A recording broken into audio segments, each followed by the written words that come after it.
What is up guys, Zach here from the Chaos Galaxy, and today I'm going to be going through the entire set list for the new Planetary Collection booster pack for the planet Sheos. These are available as part of the new Planetary Collection range that you can see here, and you can get them on their own.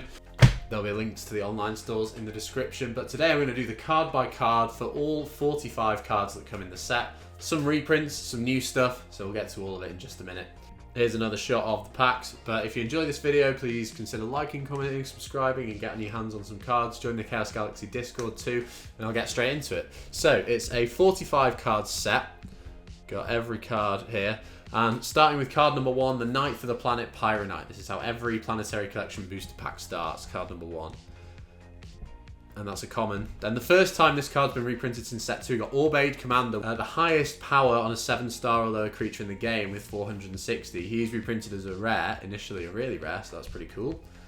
Then Magmul, common, card number 3. I'll go through these fairly quickly because they're kind of simple. Spark Eye, an elite Spark Eye. Then Fraxel is the first really rare of the set. There's basically one reprint of a previous card that's going to get a really rare upgrade in each Planetary Collection. So Fraxel's this one. I really like the sort of black and yellow, like lightning-y borders I've done for the card there. Then we got Molten Mage, the Crawlock. Don't know what this little... Go away iCloud message. Then Ember Soul, Wombam. Three-Headed Robat was a rare, now a common. Bamoom, these are all set 3 cards now. And Frasbolt, which has become a slightly stronger card since the release of this set. Sheosian Lava Mole as a rare, one of the best competitive creatures in the game now. I managed to pull it in my pack opening. I don't actually own every card for the set, that's why I'm showing you these on the computer. But Sheosian Lava Mole's one I did manage to pull, and that goes really well with the Sheosian Lava Beasts that you get in the Planetary Collection box if you get your hands on that. Obsidian, the Meme King himself. I was thinking of making him a rare, but decided not to in the end. Then Magsprout. Mouth. Set 5 reprint as a rare as well. Try not to reprint too many set 5 cards in this set because you do get a set 5 booster pack in the Planetary Collection. Scoria carries another set 5 card, and Zomatl is a set 4 card that was previously a designer card contest winner by Mush.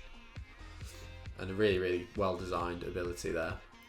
Meltalon is a common. Then for the combiner, I thought I'd throw in the 2 sticks, so we've got stick 1 and stick 2. The only card in the game that can blow up every zone card currently in play, which is very powerful. Then onto the resources, we've got 6-starred Strike. Enderman's Telescope. I've thrown in a few more generic resource cards this time, rather than in the Barrow and Pelisium Planetary Collections. They're all like Barrow and Pelisium focused, but Enderman's Telescope is a generic card that lends itself to Sheos' playstyle, so that's why I chose to put that in here. Same with Time Flash Portal, lets you remove your opponent's cards and get aggressive and go for those final points with your Sheos creatures. Card Consuming Cosmic Creator. Mount Eos. Upside Down Realm to go with your Meltalon, one of the oldest combos in the game. Trollogram. This goes really well with the new Blue Flame cards. Firestorm Sorcery. For Sale Sign. Now this hasn't had a reprint since set 1 and it's one of the best cards in the game, so it's available as a common, which is pretty cool. Firewall has been upgraded from a common to a rare like it was in set 2. Nightmare Matters now a common as well. I really like it with this sort of mint green background. I think that looks great on the card. Activation, Activator, and that's it from the previous cards. We're now onto the brand new ones. So the final 10 cards are all like new cool stuff. So we've got Orbade Soldier, really cool artwork by Gavora. The little foot soldier of the Orbade Commander, so a bit of lore backstory on him. And this creature has 250 power and only 10 health with no ability, but for a 3-star, that is the first 3-star creature with 250 or more power and that can get you 3 points for an attack. So it's kind of a big deal, but not much to say about him. We've then got Blazing Squaz, 40 power and 130 health, and after this creature is killed by an opponent's attack, you can free play one of your kill creatures that comes from your planet card and has 120 or less health. So a lot of the Sheos cards have low health and can be brought back by this, but again, like most of the Squazes, it does work with any planet, so that's always good. Then, one of the really rares, which I was really hoping to pull in a video, we've got Doom Blaster. A new 8-star Sheos creature that's extremely powerful. It's actually based on a card from one of my old TCGs. Evolvers, I think it was, but I have a picture of it up here somewhere so you can compare for yourself. But 450 power, which is massive, and 330 health with 8 stars. And then up to twice per turn, you can kill the top card of your galaxy, and if it's a 6-star or lower Sheos creature, then you can free play it. But Doom Blaster can't attack your opponent's planet that turn. So it's pretty insane. If you manage to get lucky and mill 2 Sheos creatures, you're going to have 3 creatures on board. Doom Blaster can still attack creatures, he just can't attack your opponent's planet and get points. So you can really do some damage with him. I think he's going to be a really fun card, and maybe start a sort of case for having, like, I don't know what the word would be, like monster pure, like creature pure decks where there's very few or even no resource or activator or attachment cards, just creatures going full force at your opponent.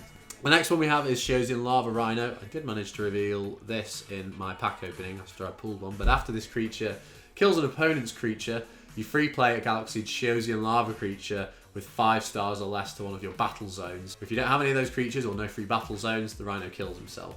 So this follows on with all the Sheosian Lava creatures, but it can help bring out those moles. The most powerful one it can statistically bring out is Crocodile, and just helping speed up that Sheosian Lava engine that you get in the Sheos starter deck. So I think Rhino is pretty cool. Probably not going to make the Sheosian Lava Beast tier 1, but it's fun nonetheless, and they're a cool archetype.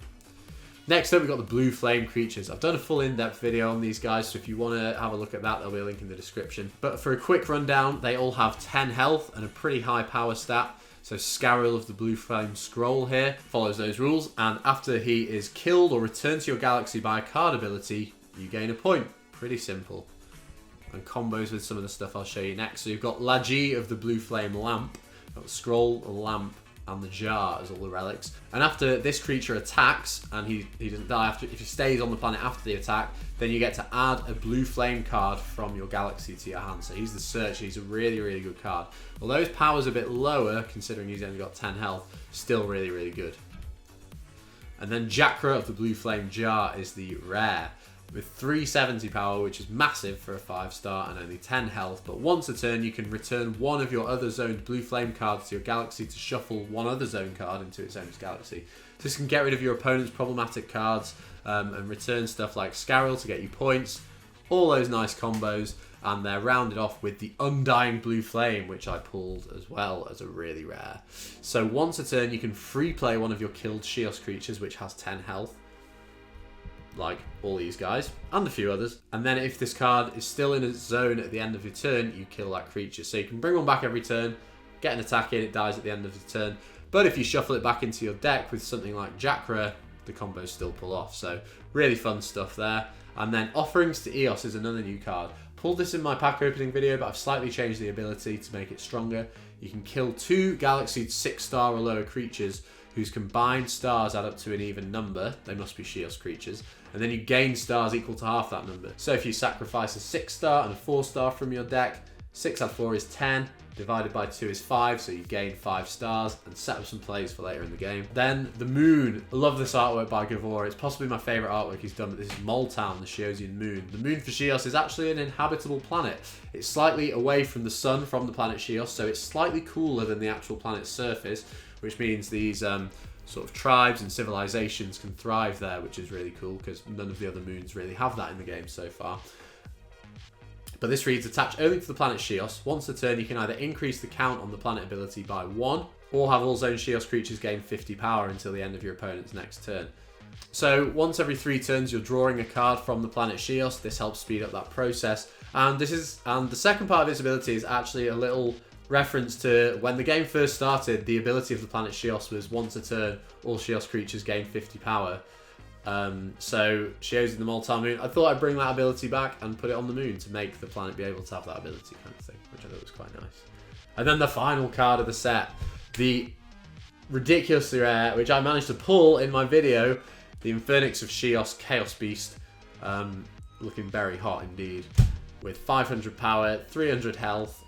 Its first ridiculously rare print, and this card cannot be free played like all Chaos Beasts. If Sheos is your planet card, all your Sheos creatures gain 50 health, and when this zone creature is killed, add up to 2 of your killed 4-star Sheos creatures to your hand. So it goes very well with Offerings to Eos. But that's the full set. So let me know what you think of the set. I'll pull these up together. Let me know what your favourite card is. Let me know if there's any reprints that you think are extra cool. But I really love Doom Blaster. I just think he looks sick. I love the black and red border. But yeah, a lot of fun stuff. I think for the reprints, I'm pretty excited about, is right at the start, the Orbade Commander in rare form for the first time. I wish this message would go away. But yeah, let me know what is your favourite card from this set. Thanks for watching. Please like, comment, subscribe. Follow me on Instagram at Chaos Galaxy TCG. Join the Chaos Galaxy Discord, and I'll see you guys next time. Bye.